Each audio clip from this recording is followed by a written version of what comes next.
Hi!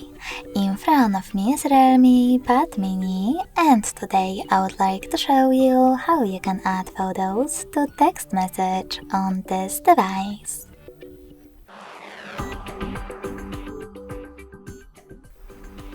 Firstly, open Messages app and click on one of your chats.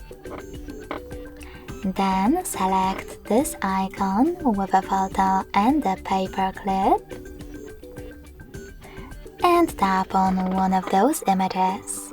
You can also pick your app or access different sources by selecting those three lines at the top left corner. If you want to, you can even tap an images filter.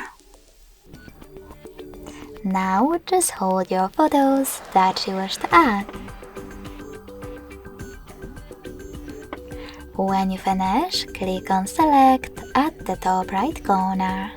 So when I do that, as you can see, all of my pictures were successfully added.